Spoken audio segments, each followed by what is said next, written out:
নমস্কার বন্ধুরা, গৃহপ্রবেশের আজকের পর্বের রিভিউ নিয়ে আমি চলে এসেছি তোমাদের সামনে। বাংলা সিরিয়াল সমাচারে তোমাদের সবাইকে স্বাগত জানিয়ে আজকের পর্বের রিভিউ আমি শুরু করছি। শুরুতেই আদির মা মোহনাকে বলতে গেছে, তুমি এখানে কি করছো, বেরিয়ে যাও এখান থেকে। তখন মোহনা কি করে, আদির মায়ের হাতটা সরিয়ে আদির মাকে ছিটকে দেয়, মানে একদম ঝিটকা মারে এমন করে যে আদির মা একদম মুখ তুমড়িকে মানে পড়তে যাচ্ছিল আর কি। তখন শুভ গিয়ে ধরে নেয়। শুভ বলছে, আদি মাকে এরকমভাবে ধাক্কা দিল, তুমি কিছু বলবে না মোহনাকে?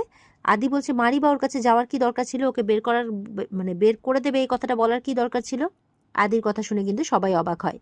এদিকে ডোনা আর পুরবী দৌড়ে চলে যায় মোহনার কাছে, মোহনা মোহনা করে আদিক্ষেতা করতে থাকে। বাড়ির বড়দারা বলছে, ও এখনো এখানে থাকবে না, আর আমরা সেটা সহ্য করব। ঠামি বলছে, কি রে, ও কি এখানে থাকবে আজকে থেকে? মোহনা বলছে, আদি আজ থেকে না আমি তোমার ঘরেই থাকবো। আদি একটু অবাক হলেও বলে, আচ্ছা ঠিক আছে, তোমার যেখানে খুশি তুমি সেখানে থাকবে। তখন ঠাম্মি বলছে, কি বেহায়া নির্লজ্জ মেয়ে রে বাবা, একজন বিবাহিত মানুষের ঘরে গিয়ে থাকতে তোমার সম্মানে বাঁধবে না? ওদিকে শুভরও খারাপ লাগে, কিন্তু শুভ চুপ করে থাকে। করে আদি মোহনাকে সঙ্গে করে নিয়ে যাচ্ছে আর বলছে, মোহনা বলছে একটু দাঁড়াও। তখন শুভকে বলছে, শুভ আমার জন্য এক গ্লাস জুস নিয়ে আসবে, মানে আমার না খুব পিপাসা পেয়েছে, তাই বলছে। এই বলে হাসতে হাসতে চলে যায় আর কি মোহনা। আদি নিচেই থাকে। তখন আদির বাবা আসে। তার আগে আদির বড়দা মানে আদির কাকা বলছে আর কি, তুই কেন মোহনাকে এখানে ঢোকালি বল? আদি বলছে, এতটা এক্সাইটেড হয়ে যাওয়ার কোনো কারণ নেই। এখন আমাদের যা অবস্থা, আকাশের এই লোনটা যদি আমরা শোধ করতে না পারি, তাহলে আমাদের এই ঘরটাও চলে যাবে। ওই জন্য এইসব বাঁচাতে আমাকে এমনটা করতে হচ্ছে। যতদূর আকাশকে চিনি, ও বাড়িটাকে অকশন করবে আর নিজে এই বাড়িটা কিনবে, তারপর মোহনাকে এই বাড়িটা গিফট করবে। মোহনাকে খুশি রাখতে হবে যাতে আমরা আকাশকে খুশি রাখতে পারি, আর আমি ছাড়া আকাশকে কেউ খুশি রাখতে পারবে না। তখন আদির বাবা এসে আদিকে টেনে মারে এক চড়। আমাদের যতটুকুটাও সম্মান বেঁচে ছিল না, সেটাও তোর জন্য আজকে ধূলিসাৎ হয়ে গেল। লজ্জা করে না তোর? এতদিন তোকে নিয়ে আমার গর্ব ছিল। তখন আদির কাকা থামানোর চেষ্টা করছে আদির বাবাকে, যে শরীর খারাপ হয়ে যাবে, বলে চুপ কর, আমাকে বলতে দে। আমি চিরকাল জানতাম যে তোর সেলফ রেসপেক্টটা খুব স্ট্রং, কিন্তু তুই কি করলি, তুই সবকিছু শেষ করে দিলি, সাথে আমাদেরকেও। শুভ ওকে ডাকছে তার বাবা, তারপর শুভর কাছে যেতে গিয়ে হোঁচট খায়। শুভ সামনে নেয়, বাবা তুমি নিজের খেয়াল রাখো, নিজের যত্ন নাও, ডাক্তার তোমাকে শান্ত থাকতে বলেছে, ওষুধ চলছে তোমার। দেখ দেখ আমি কোন ছেলেকে জন্ম দিয়েছি আর কিরকম মানুষ করেছি দেখ। আদি বলছে, তোমরা আমাকে যতই খারাপ ভাবো না কেন, এটা ছাড়া আমার কাছে আর কোনো উপায় নেই, তবেই আমি সবকিছু বাঁচাতে পারবো। শুভ চুপ করে শুধু আদির কথা শুনছে। তোর আদির বাবাকে কিন্তু সামলে, যেহেতু শরীর খারাপ হয়ে যাচ্ছে, এত কথা বলছে, এক্সাইটেড হয়ে যাচ্ছে, তাই আদির মা আদির বাবাকে ঘরের ভেতরে নিয়ে যায়। ওদিকে আদিও ওপরে চলে যায়। আর এদিকে মেজকাম্মা শুভকে বলছে যে, সত্যি সত্যি কি ও আজ থেকে তোদের ঘরে থাকবে নাকি? শুভ বলছে, এর আগে আমি বাড়ি ছেড়ে সব অধিকার ছেড়ে চলে গিয়েছিলাম, কিন্তু এবার আমি আর এই ভুলটা করব না। আমি কিছুতেই আমার অধিকার কাউকে কেড়ে নিতে দেব না। এদিকে ডোনা মনে মনে বলছে, এবার তোমাকে তোমারই বাড়িতে মোহনা কেমন টাইট দেয় শুধু দেখো একটু শুভদি। মনে মনে হাসছে আর মুখে মুচকি মুচকি, মানে মনে মনে বলছে এই কথাটা, আর মুখে হাসছে আর কি মুচকি মুচকি। এদিকে আদি ঘরে গিয়ে দেখছে যে ঘরের কি কাণ্ড করে রেখেছে মোহনা। আদিরা যে ছবিটা ফ্রেম করে বাঁধিয়ে রেখেছিল ইয়ের সাথে, শুভর সাথে, লাকি সাজা অবস্থায় বাচ্চাটাকে নিয়ে, সেটা ফেলে দিয়েছে, ফেলে ভেঙে দিয়েছে। আর আলমারি থেকে শুভ সমস্ত শাড়ি কাপড়গুলো ছুঁড়ে ছুঁড়ে ফেলছে, ঘরটার এই অবস্থা করে রেখেছে। এরপরে মোহনা দেখে আদি এসেছে। আদি ওই ছবিটা তুলতে যাবে কি, মোহনা পা দিয়ে লাথি মেরে আরো সরিয়ে দেয়। বলছে, কি করছো আদি, ফটো ফ্রেমটাতে হাত দিচ্ছ কেন, হাত কেটে যাবে তো, কাজটা ভেঙে গেছে তো। তারপর বলে, এদিকে এসো এসো, এসে আরেক জায়গায় নিয়ে আসে। বলছে যে, জানো তো আমি প্ল্যান করেছি যে এই ঘরটাকে না আমি নতুন করে সাজাবো। তখন আদি বলছে, মোহনা তোমার প্রমিসটা তুমি মনে রেখো, কিন্তু তোমার দাদা বলেছিল আমি যদি তোমাকে অ্যাকসেপ্ট করে নিই, তাহলে কিন্তু আমাদের যত ক্ষতি হয়েছে সেই ক্ষতিপূরণটা সবটাই মিটিয়ে দেবে আকাশ, সবটা আবার ফিরিয়ে দেবে। মোহনা তখন উঠে উঠে বলছে আকাশকে, তুমি আমার সাথে কোনো গেম খেলছো না তো?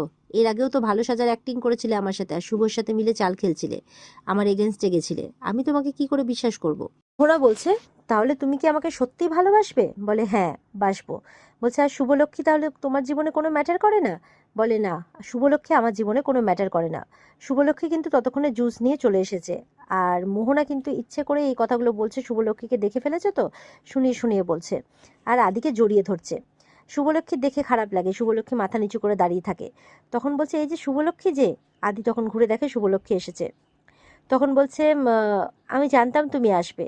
তো শুভ জুসটা দিতেই বলে, এই বাবা, এ তো ট্যালট্যালে জুস, আমি তো পাল্প পছন্দ করি, তখন বলছে আমি তো জানতাম না যে তুমি কি পছন্দ করো, ঠিক আছে আমি আবার বানিয়ে আনছি। তারপরে আবার শুভকে ডেকে বলছে তোমার এই জিনিসপত্রগুলো না তুমি অন্য জায়গায় সরিয়ে নিও, এই ঘরে আমি থাকবো তো তাই। শুভ বলছে একদমই নয়। জুসটা এক জায়গায় রেখে বলে এটা আমার ঘর, তুমি আদির গেস্ট, আর গেস্ট রুমেই তুমি থাকবে, আমি আমার ঘর ছাড়তে পারবো না গো। আদি বলছে শুভ মোহনা যেটা বলছে সেটা করো। বলে না আমি যাব না।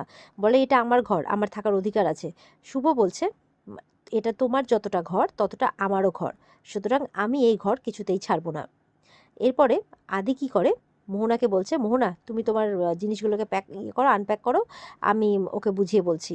এই বলে শুভকে হাত ধরে নিয়ে চলে যায়, চলো এখান থেকে চলো। শুভ মানে বুঝতে পারে না, ওকে টানতে টানতে নিয়ে চলে যায়। মোহনা বলছে আদি কি সত্যি সত্যি পাল্টে গেছে নাকি এটা ওর কোনো চাল, এমনটা ভাবছে। আর ওদিকে দেখা যাচ্ছে আদির বাবা ঘরে কেসেই যাচ্ছে। আদির মা বলছে একটু শান্ত হও না গো, একটু শান্ত হও না, তুমি এত উত্তেজিত হয়েও না, তোমার শরীরের জন্য ভালো নয়। ঠাম্মি ঋদ্ধিকে বলছে দেখ না একবার দাদুভাই ডাক্তারকে ফোন করে, যে ডাক্তার কত দূর।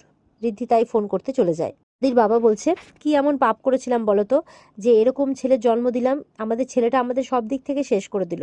ঠাম্মি বলছে পুলক তুই এবার শান্ত হ, একটু কিচ্ছু হবে না, তুই শান্ত হ। আদির মাও শান্ত করার চেষ্টা করছে। তখন ডোনা আসে। এসব আপনি কি বলছেন বলুন তো বাবা, তোমরা এরকম ভাবছোই বা কেন? দেখো মোহনাকে অ্যাকসেপ্ট করে নিলেই তো সমস্ত প্রবলেম সলভ হয়ে যাবে, তাই না? কিছু আবার আগের মতো হয়ে যাবে, কেন বুঝতে পারছো না? আদির বাবা তো বিছানা থেকে শোয়া অবস্থা থেকে উঠে বসেছে মোহনার কথা শুনে। ঋদ্ধি রেগে গিয়ে ডোনা বলে চিৎকার করে ওঠে, ডোনা এখানে সিন ক্রিয়েট করো না, বাইরে এসো, এই বলে হাত ধরে টেনে নিয়ে চলে যায় ঋদ্ধি। আদির বাবা বলছে কি বলে গেল, কি বলে গেল? তখন আদির মা বলছে পুলক তুমি এসব কানে নিও না, ছাড়ো না, সবকিছু শোনার কি আছে?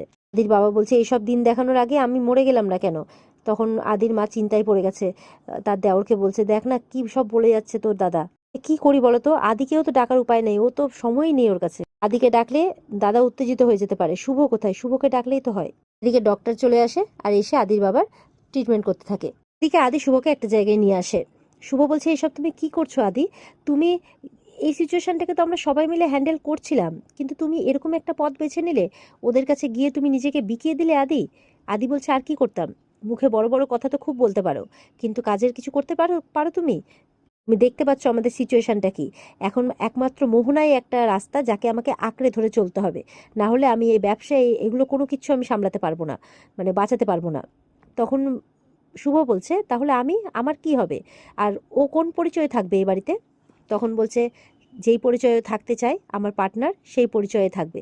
তখন শুভ বলছে আমার কি হবে তাহলে আদি, আমার কেশবের বাবা তুমি, আমার সন্তানের বাবা তুমি, আরেকজন সন্তান আসতে চলেছে। তখন বলছে সেলফিসের মতো কথা বলো না শুভ, দরকার পড়লে আমাদের সম্পর্কটাকে স্যাক্রিফাইস করতে হবে। শুভ কিন্তু এইসব কথা শুনে অবাক হয়ে যায়, আদি ওখান থেকে চলে যায়। দেখা যাচ্ছে মোহনা কিন্তু সাইড থেকে শুনছে সবটা আর বলছে যাক এবার তাহলে আমার বিশ্বাস হলো যে আদি সত্যি কথাই বলছে, আদিতে ওদের সম্পর্কটা সত্যি সত্যি নষ্ট হয়ে গেছে। তো মনে মনে বলছে মোহনা আমি তো এটাই চেয়েছিলাম যে তোমরা আলাদা হয়ে যাও, তবেই তো আমার আর আদির সম্পর্কটা পুরোপুরিভাবে এক হয়ে যাবে। আর শুভ তো দাঁড়িয়ে কাঁদতে থাকে। এদিকে ডক্টরকে জিজ্ঞাসা করছে আদির মা কি বুঝলেন শরীরের অবস্থা? তখন উনি বলছেন দেখুন হার্টের অবস্থা একদমই ভালো নয়, এই একটা সাপোর্টের জন্য আপাতত কিছু মেডিসিন দিয়ে দিয়েছি, কিন্তু ইমিডিয়েটলি কিন্তু ওনার হার্টের অপারেশন করাতে হবে, অ্যাজ সুন অ্যাজ পসিবল কিন্তু আপনারা সেটার ব্যবস্থা করুন, নাহলে ডিলে করলে কিন্তু চলবে না। এই বলে ডক্টর বেরিয়ে যায়, রূপস ছাড়তে যায়। মেজকাম্মা বলছে মেজকাম্মা বলছে যে অপারেশন করাতে তো অনেক টাকা লাগবে, সেই টাকা কি আমাদের কাছে আছে? তখন আদির কাকা বলছে যা সেভিংস আছে তাতে তো অপারেশন করাবো না ব্যবসা সামলাবো, আমি তো কিছুই বুঝতে পারছি না। তখন ঋদ্ধি বলছে অপারেশনটা এখন আমাদের কাছে বেশি জরুরি ব্যবসার থেকেও। আর ওদিকে শুভ আসে, তখন শুভ বলছে বাবার অপারেশন কিছুতেই থেমে থাকবে না। ওদিকে আকাশ আমাদের কাছ থেকে বাড়ি ব্যবসা সব কিছু কেড়ে নিলেও কিছু জিনিস আমাদের কাছে এখনো রয়ে গেছে, আমি আমার গয়না সব দিয়ে দেবো। তখন আদির মা বলছে একদমই না, এটা তুই কি বলছিস, তুই তোর গয়না দিয়ে দিবি? ঠাম্মি বলছে ওটা তো স্ত্রী ধন, আমরা ওইটা নিতে পারবো না। তখন আদির মা বলছে যে আদির বাবার অপারেশন তোর গয়না দিয়ে হবে, না না একদমই নয়।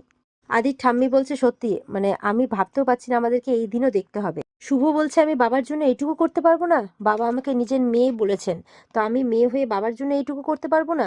আমাকে এটা করতেই হবে মা, বাবাকে সুস্থ করে তুলতেই হবে, তাতে তোমরা আমাকে যাই ভাবো, এই বাড়ির বউ ভাবো বা এই বাড়ির মেয়ে। আদির মা বলছে এটা তুই করতে পারিস না। শুভ বলছে আজকে আমার অস্তিত্বে টান পড়েছে গো, আমাদের সবাইকে এক হয়ে লড়তে হবে, আমরা সবাই মিলে বাবাকে সুস্থ করে তুলবো, আজ আমার বাবার মান সম্মান প্রশ্নের মুখে। আমি ঠিক এই লড়াই লড়বো, আমাদের সবাইকে একসাথে হয়ে এই লড়াই লড়তে হবে। তো এমনই কথাবার্তা চলতে থাকে সবার মধ্যে, আর এখানে আজকের পর্ব শেষ হয়ে যায়। তো বন্ধুরা, এই ছিল আজকের পর্বের রিভিউ। কেমন লাগলো কমেন্টে অবশ্যই জানাবে। আমাদের সাথে জুড়ে থাকতে চ্যানেলকে সাবস্ক্রাইব অবশ্যই করবে, আর পর্বের বিস্তারিত দেখতে স্টার জলসার পর্দায় চোখ রাখবে। দেখা হচ্ছে আগামীকালকে। সবাই ভালো থাকবে, সুস্থ থাকবে। টাটা।